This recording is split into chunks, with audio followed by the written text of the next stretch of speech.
Good morning, everyone, and welcome back. It's FBC Radio Live. It's Friday, February the 16th, and hey, football season's over, John. We've been hyping up that Super Bowl, and it's come, it's gone. We've talked about it. We'll still talk about it a little bit more, but we're starting to move on a little bit because I'm already thinking about the Super Bowl 59 odds. Who's going to win the Super Bowl next year? The Patriots have a chance. You never know. You never know what's going to happen. But no, I know they have no chance. John, I meant normal people that don't have the insight that you have, the knowledge, the experience, the years and years and years of covering and watching. Give me sport. One more year. Years. I think I was doing it in 20-year increments. So, look, I mean, it's quickly as it came, it's gone. Use your own imagination to make your own jokes, but season is over. Like I said, we're focusing on what's next. That's the draft and free agency, the new league year coming up. Again, hope is out there for a lot of teams. It is everyone's starting at 0-0 right now, and everyone thinks they have a shot. But no, looking at some of the early odds, and now again, at this point, it's kind of silly to look at odds because so much roster movement is about to happen over the next couple months. With heavy action here in a few weeks when the new league year starts and free agency starts. But as of right now, the 49ers, this is a MGM. They're the betting favorites at plus 500. Then you have the Chiefs, the Ravens, Lions, Bills. Hey, if you want to take a flyer on the Bills, your Bengals, if you want to bet your Bengals, plus 1,400 this year. They have the sixth best odds going into the season. So those Patriots, though, all the way down, plus 15,000. So if you want to take a flyer on your Patriots or my Patriots, go right for it. They're down there with Carolina, right, as the two longest shots on the board. No, they're in the group of the Titans, Patriots, Giants, and Commanders. Not a flattering group to be in, to be honest with you. No, but they have slightly better odds than the Panthers at plus 25,000. So they're not the worst, John. Close to it. These are always interesting because 4 years ago at this moment, the Tampa Bay Buccaneers were probably 40 or 50 to 1, and then a month later they signed Tom Brady, not according to the revisionist history that we've experienced over the last couple of years, where Tampa was, of course, a super team, just on the cusp of winning a Super Bowl, even though they hadn't been to the playoffs in 12 years. Yes, because 7 to 9 teams are generally considered super teams, right? Yeah. So, I mean, if you've got some premonition that someone's going to sign as a free agent, or team's going to have this incredible draft like the Rams had last year, then bet a bunch on a long shot that might make that leap. But as we've seen recently, it was no surprise that the Chiefs and 49ers just met in the Super Bowl. It wasn't a surprise that the Chiefs and Eagles met in the Super Bowl the year before. Now, the Rams, not so much, but the Bengals getting to the Super Bowl 3 years ago was a massive surprise, right? Because, they were coming off, I believe, a 3-13 in one season, but Joe Burrow was healthy, and they had Jamar Chase, and they were able to get all the way to the Super Bowl and almost win it. So, I always look at this as, let me take a look at some teams in the middle that offer a lot of value, because the ones at the top obviously are there. Although I'm surprised San Francisco is a favorite, because I have a feeling they're going to regress next year because of the way they lost the Super Bowl. Last time they lost the Super Bowl, they didn't make the playoffs. The next year, they were hit with a massive amount of injuries. And oftentimes when a team loses the Super Bowl, the next year they're in a bit of a funk. And they've got some decisions to make, right? Because you've got two wide receivers. You can't pay them both. Mm-hmm. Are they going to move on from, Ayuk or Samuel? Trent Williams is a year older at left tackle. And they were fortunate with McCaffrey being healthy this year and Brock Purdy being healthy this year. So that's like one team I would throw out, and they're the favorite. Well, because they don't really offer any value. And look, I mean, you said it right there, Christian McCaffrey being healthy. I mean, I think, Mm-hmm. I remember talking about it when the trade happened. We're like, this is phenomenal on paper, but I mean, can he stay healthy? And remarkably, he has. So, I mean, we're not, how long does it take for him to shed that title of being an injury prone player? I don't know, but he said, roughly 2 straight seasons of relatively good health. Although, every time we see him kind of walk awkwardly off to the sidelines, I know me and I mean, I'm certainly sure 49ers fans are certainly holding their breath, wondering what's what's it going to be this time. Are they going to be able to maintain that luck with him and continue to use him as heavy as they do? I don't know. I mean, maybe that's why Kyle Shanahan stopped running him in the second half. They wanted to preserve him for the next season, John.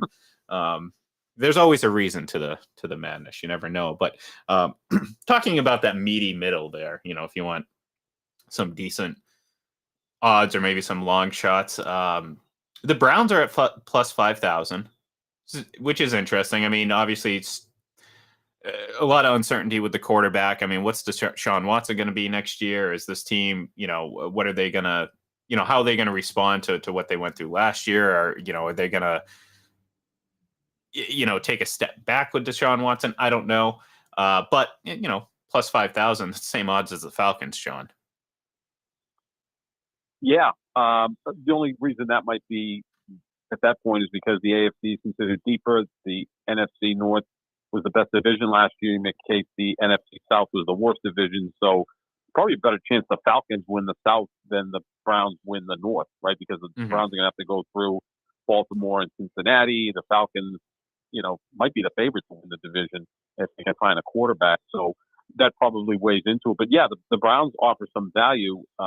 You've got a good roster. They had some injuries last year, especially at the quarterback position, right? So if Deshaun Watson, look, he's probably never going to be what he was in, say, 2020 when he was putting up big numbers. But if he can be a top 15 quarterback, well, then they're going to elevate that position. They had massive injuries at running back and offensive tackle, and they still were able to get to the postseason. So, yeah, they would certainly offer some value. You know what's pretty clear about this, though? And, for the most part, the teams that have quarterbacks are always at the top of this list. I mean, it's pretty clear. I mean, look at the Patriots are a perfect example. They have an elite defense by every metric of that you can measure. They have an elite defense. They have the second worst odds to win the Super Bowl.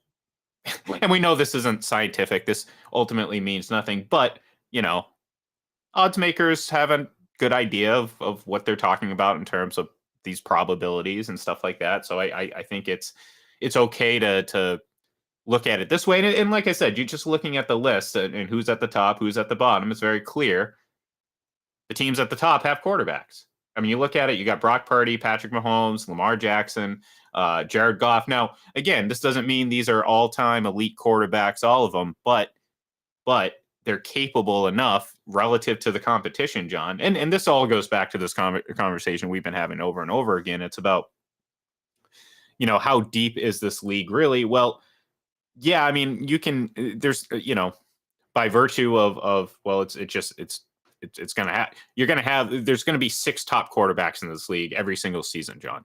It doesn't mean the same, you know what I mean? It doesn't mean they're all the same level is what I'm getting at. So yeah, I mean, of course, the best quarterbacks in the league right now, those teams are getting the best odds. And that was always true before too. You think about every season, who is at the top of the list? Is the Patriots, the Colts, the Packers, there's a reason for that, John. It's not because of their defenses or their coaches or their special teams. I mean, they factor into it, sure. But ultimately, the biggest movement maker is the quarterback. And you look at these early odds, and that's kind of true. But to your point, John, if one of these teams here at the bottom, and again, I'll use the Patriots as an example because I do think they have a very good defense. You had imagine if they do draft a kid that, I'll throw the name out there because he's a Michigan guy, the J.J. McCarthy. Imagine if the Patriots trade back, they ended up getting him. He turns out to be Brock Purdy. He elevates the team around him. He's good. They got some weapons. They have some money to spend. So, what if they do that and all of a sudden they win 10 games and you're like, oh, wow, who knows? You never know what's going to happen with some of these teams if they can go on a run. Brock Purdy had Trent Williams, Christian McCaffrey, Deebo Samuel, Brandon Ayuk, and George Kittle. The Patriots don't have that. So sure. I'm thinking more like C.J. Stroud is someone who was last year, obviously rookie of the year, and he elevated Houston. And Houston had some pieces in place too. They already had a left tackle. But they were 3-13-1. Yeah, they were. The season before, which is worse than what the Patriots. Yeah. But they had Laramie Tunsil, who was a franchise caliber left tackle, which is something the Patriots don't have right now. And, they had some weapons in there, but at this point they needed the quarterback to get them over the top. Mm-hmm. No, yeah, and look, I mean that's true for all these teams here at the bottom. I mean, look at the Steelers are probably a great example of that. I mean, they might have all the pieces everywhere else, but they haven't had a quarterback in years. The Raiders, I mean, they're the Raiders. I'm not putting much stock in them. Saints, I mean, have some talent, but who is Derek Carr the guy? I don't get the obsession with him. Some fans are just big fans of Derek Carr. I don't get it, but yeah, I mean, look, I mean, the Buccaneers plus 6,600. I mean, I happen to feel like if they bring Baker Mayfield back, you've already seen the best out of him. So, I mean, how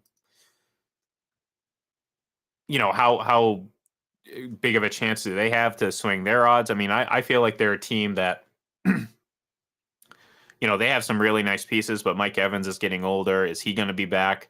You really need a quarterback to elevate, I think, the rest of the roster because, again, it doesn't matter how good your defense is, really, unless you're Kansas City, apparently. I'm saying all this on a team that just averaged giving up like 20 points a game throughout the playoffs, or actually less than that, just won the Super Bowl primarily through a very heavy defensive effort.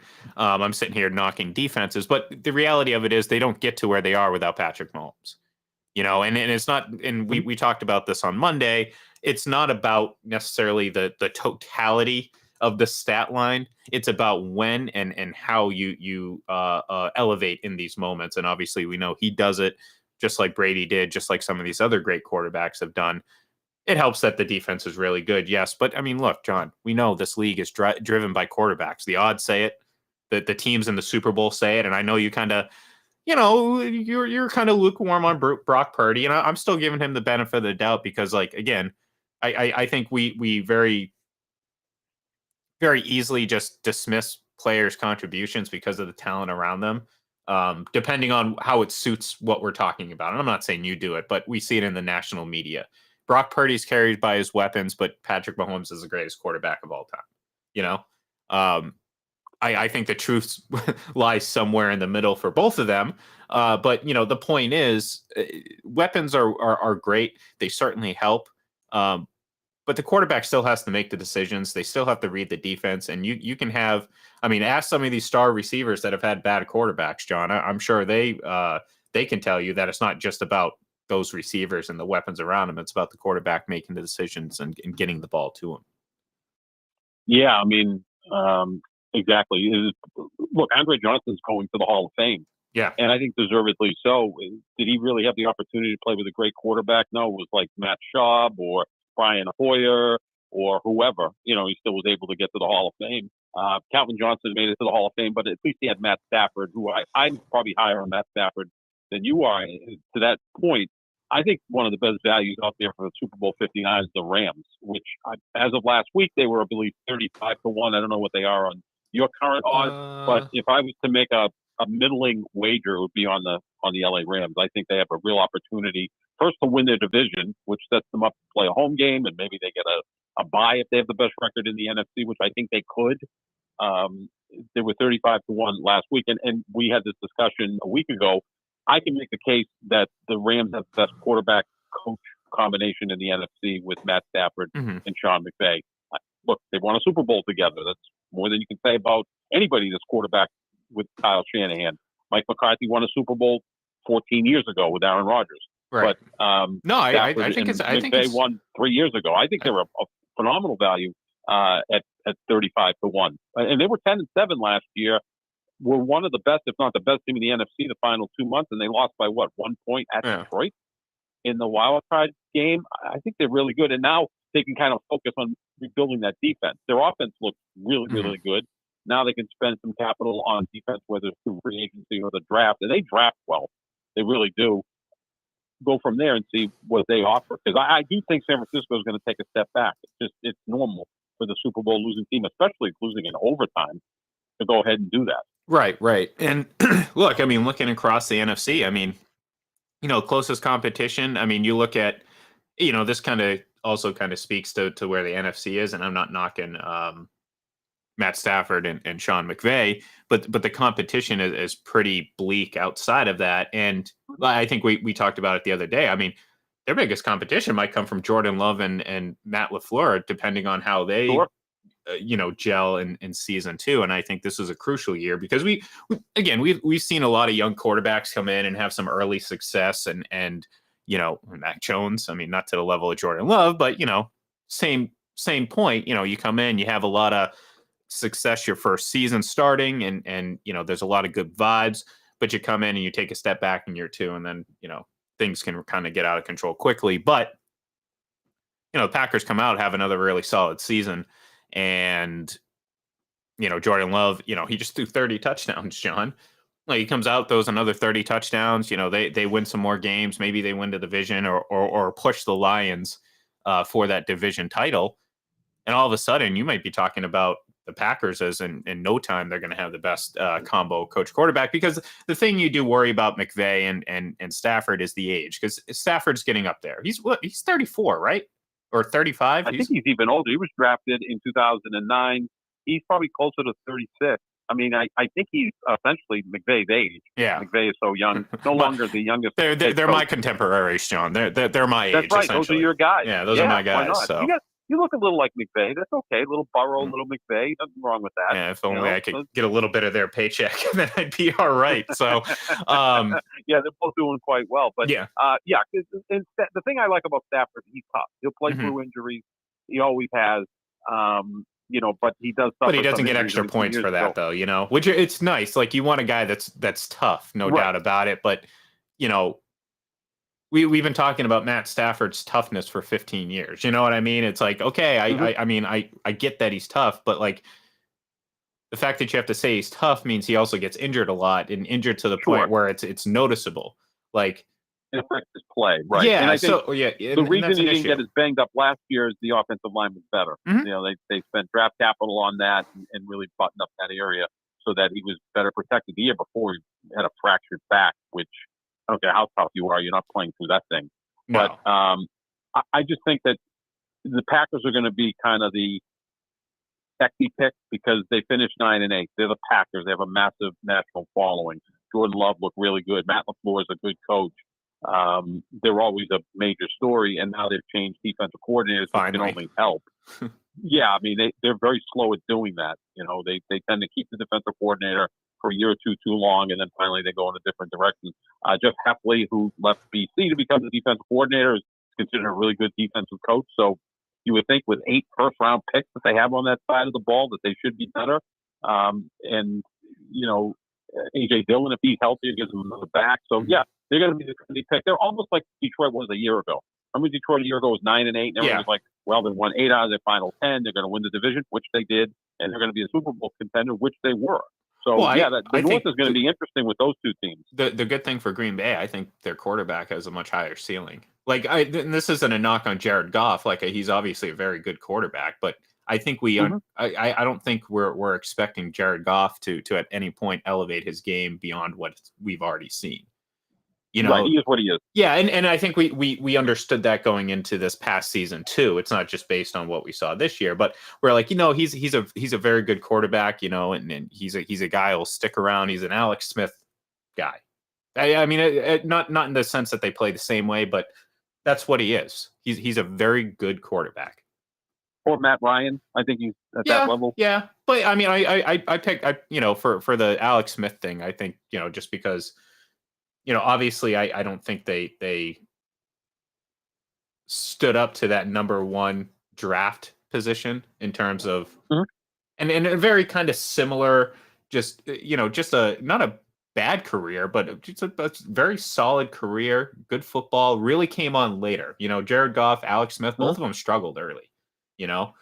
Remember Carson Wentz was the obviously the pick after the fact. Because he did so much better, but I mean, now look at Jared Goff. So, but to the Packers, I think, like I said, going into the season, Jordan Love certainly has a higher ceiling.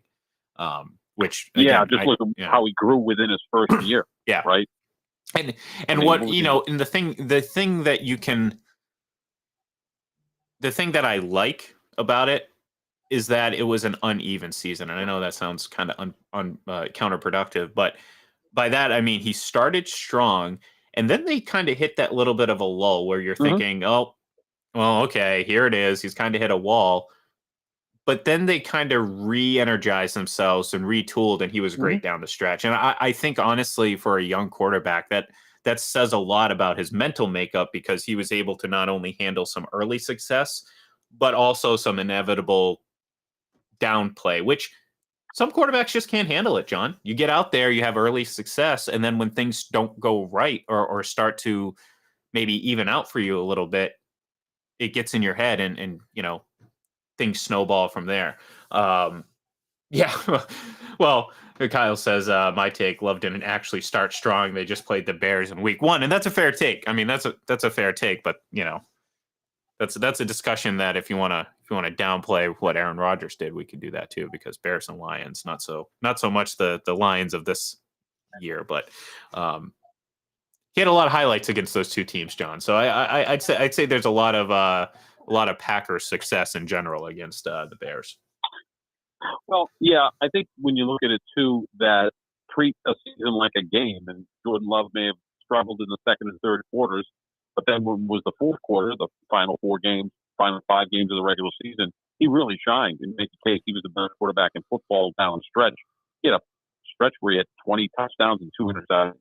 Then he was brilliant against the Cowboys, and he was Mhm. outstanding against the 49ers for 3 quarters. Then it kind of just blew up in the fourth quarter. And again, it was a new situation for him. So, yeah, he's got a higher ceiling than Goff because we kind of know what Goff is. Yeah. He's kind of leveled off. He's probably the 10th, 11th, 12th best quarterback in football, whatever it may be. Jordan Love has a chance to be really, really good. If he continues to grow, I think he's got a chance to become, maybe top 6, top 8 quarterback, at some point. And if that's the case, then the Packers certainly will be Super Bowl contenders because the NFC is more wide open than the AFC because you've got the Chiefs atop the heap in the AFC. So someone's going to have to find a way to beat them. Whereas in the NFC, it's like a lot of question marks. Right? Like Dallas can't get the job done. Philadelphia, it kind of fell apart at the end of the season. Detroit's really good, but they're Detroit. The South isn't very good, and I think the 49ers are going to regress. So, yeah, it could be Packers, Rams could be the 2 trendy picks going into 2024. Well, there you go. We're making our picks now. It's going to be the Packers and Rams in the NFC Championship game. How about that? Yeah, let's do the AFC. How's that? Patriots and Raiders. That'd be good. That'd be fun. That would get me a lot of money if I was right. If I had bet on it. Oh, man, if that was the case, man, you'd be flying out to Vegas. And if the game's in Vegas, yeah, that'd be even more interesting. Yeah, hey, there we go. I'm going to speak it into existence. I'm going to put my money down now. So why not? Hey, why not? So, all right. Well, that's we'll talk about it more next week. But I do want to next week when we'll start talking a little bit of basketball because I want to get your thoughts about this Bucks team. We'll see what they do over the weekend. But Monday we're gonna talk about them and Doc Rivers having already matched the loss total of Aiden Griffin.